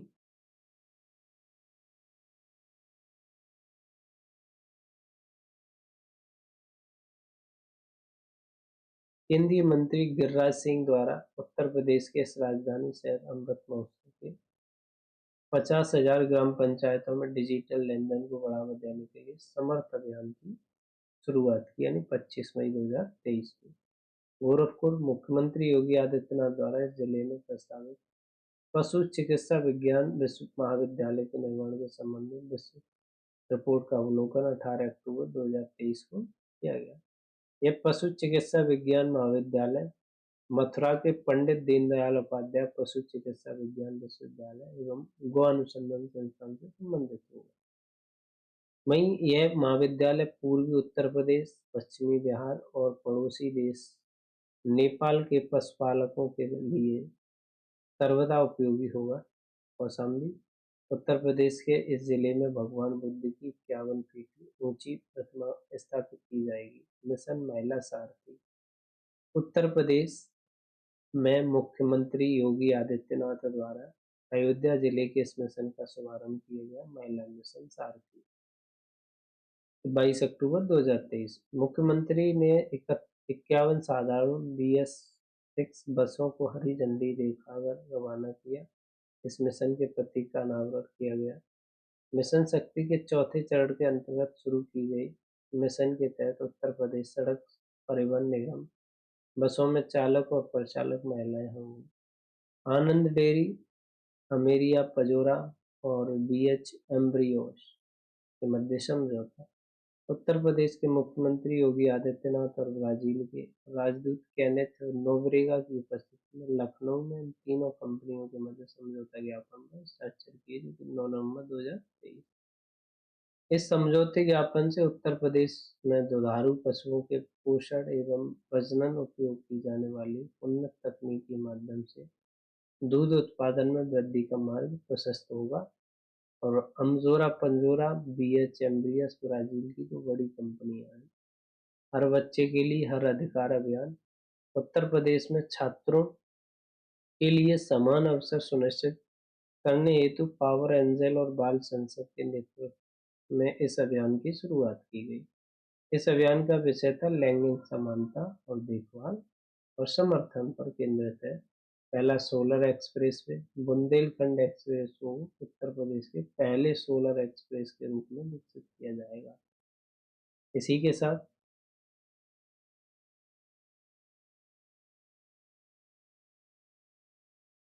इस एक्सप्रेसवे पर सार्वजनिक निजी भागीदारी मॉडल के तहत सरकार सोलर प्लांट्स की स्थापना करेगी, जिसके माध्यम से 550 मेगावाट सौर विद्युत उत्पादन का लक्ष्य निर्धारित किया जाएगा। बरेली परिषदीय विद्यालय में स्मार्ट कक्षाओं के संचालन में उत्तर प्रदेश का पहला जिला बना। और उत्तर प्रदेश में शहर में नाथ कॉरिडोर विकसित किया गया है। इसका निर्माण वाराणसी के काशी विश्वनाथ कॉरिडोर और अयोध्या के राम जन्मभूमि की तर्ज पर होगा। ये कॉरिडोर अलकनाथ मंदिर, मणिनाथ, सतीश्वर नाथ, ढोकेश्वर नाथ, पशुपतिनाथ, बनखंडी नाथ मंदिरों को जोड़कर बनाया जाएगा। उन्नाव उत्तर प्रदेश के इस जिले में मुख्यमंत्री योगी आदित्यनाथ द्वारा महान स्वतंत्रता संग्राम सैनिक राजा राव राम बख्श सिंह की अश्वारोही प्रतिमा का अनावरण किया। उन्नाव में भदोही मुख्यमंत्री योगी आदित्यनाथ द्वारा उत्तर प्रदेश के कालीन शहर में 4 दिवसीय 45वें अंतर्राष्ट्रीय कालीन मेला का शुभारंभ 9 अक्टूबर 2023 को किया गया था।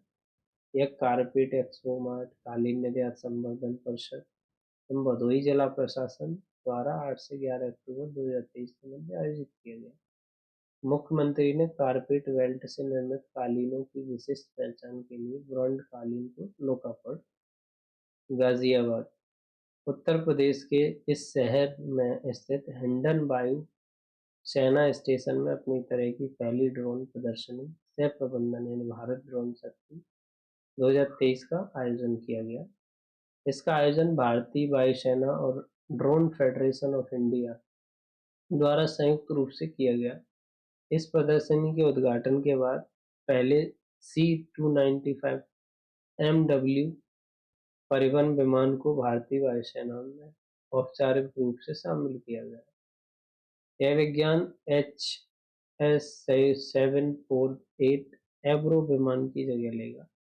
केंद्रीय मंत्री डॉक्टर मनसुख मांडविया द्वारा उत्तर प्रदेश में स्थित इस शहर में भारतीय खाद्य सुरक्षा और मानक प्राधिकरण के लिए राष्ट्रीय प्रशिक्षण केंद्र उद्घाटन 31 मई 2023 का उद्घाटन किया गया। वाराणसी में प्रधानमंत्री नरेंद्र मोदी द्वारा